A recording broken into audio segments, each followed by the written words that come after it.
कैसे वो दो पहाड़ जैसी इमारतें जो आसमान को छूती थीं, पल भर में मलबे का ढेर बन गई। किसने किया ये सब?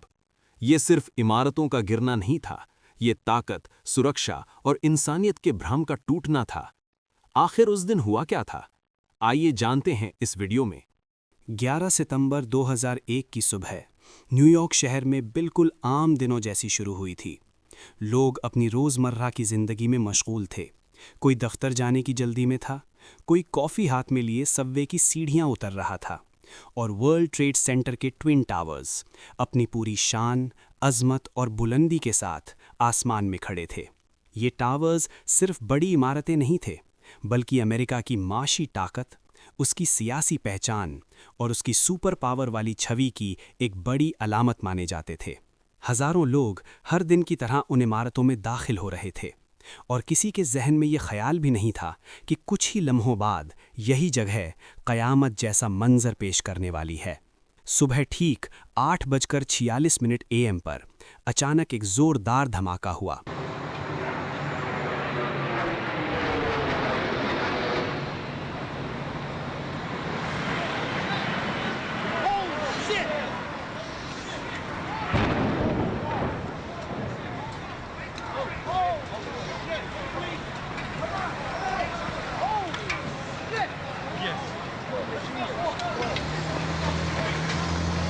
जब अमेरिकन एयरलाइंस की फ़्लाइट 11 सीधे नॉर्थ टावर से टकरा गई। पहले कुछ पलों तक लोगों को यही लगा कि शायद ये कोई हादसा है, कोई टेक्निकल खराबी है। लेकिन जब आग के शोले बाहर निकलने लगे, काला धुआं आसमान में फैलने लगा और ऊपर की मंजिलों से लोग मदद के लिए हाथ हिलाते नजर आए, तब ये एहसास गहराने लगा कि मामला बहुत संगीन है। न्यूज़ चैनलों ने तुरंत लाइव कवरेज शुरू कर दी और पूरी दुनिया अपनी स्क्रीन के सामने ये मंजर देखने लगी। इसी दौरान जब लोग अभी इस सदमे को समझ ही रहे थे कि 9:03 AM पर यूनाइटेड एयरलाइंस की फ़्लाइट 175 साउथ टावर से टकरा गई, और इसी एक लम्हे ने हर शक, हर गलतफहमी को ख़त्म कर दिया। अब ये बिल्कुल साफ था कि ये कोई हादसा नहीं, बल्कि एक सुनियोजित, सोचा समझा और बेइंतहा खौफनाक हमला था। एक ऐसा हमला जिसने न सिर्फ अमेरिका बल्कि पूरी दुनिया को हिलाकर रख दिया। टावरों के अंदर हालात बेहद ख़राब हो चुके थे। सीढ़ियों में धुआं भर चुका था, सांस लेना मुश्किल होता जा रहा था, आग तेज़ी से फैल रही थी और ऊपर फंसे लोग जिंदगी और मौत के बीच झूल रहे थे। इसी दौरान फ़ोन कॉल्स का एक दर्दनाक सिलसिला शुरू हुआ।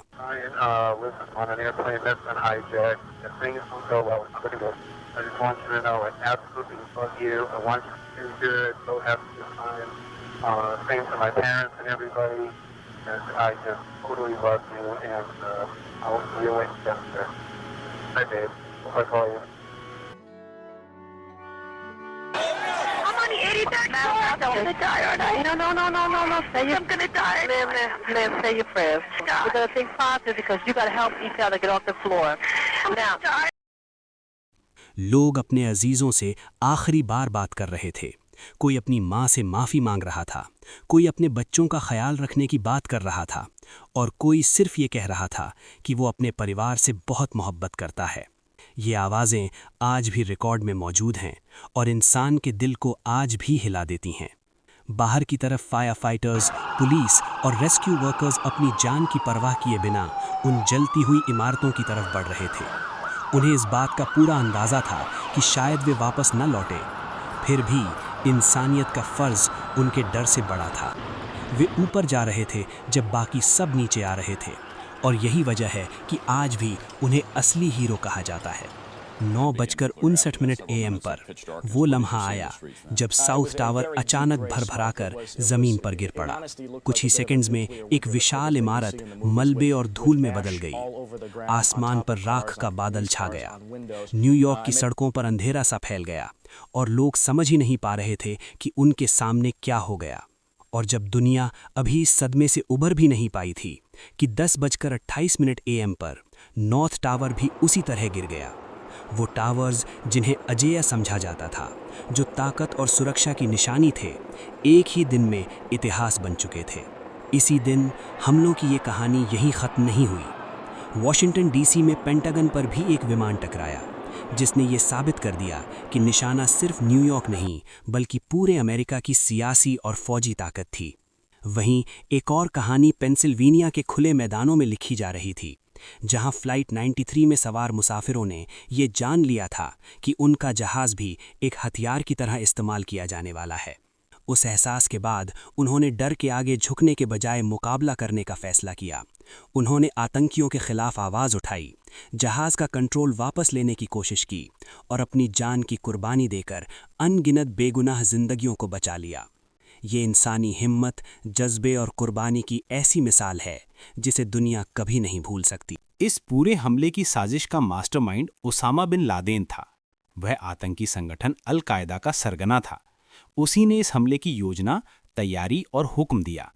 इस एक हमले ने दुनिया को हिला दिया और हालात को हमेशा के लिए बदल दिया। 9/11 के बाद की दुनिया पहले जैसी नहीं रही। एयरपोर्ट्स की सुरक्षा पूरी तरह बदल गई। नए कानून आए, निगरानी बढ़ गई, क्योंकि 9/11 सिर्फ एक हमला नहीं था बल्कि एक ऐसा जख्म था जिसने इंसानियत की रूह को घायल कर दिया। अगर आप जानना चाहते हैं कि ओसामा बिन लादेन कैसे पकड़ा गया, तो अगली वीडियो तक इंतजार कीजिए। तब तक के लिए इजाजत दीजिए।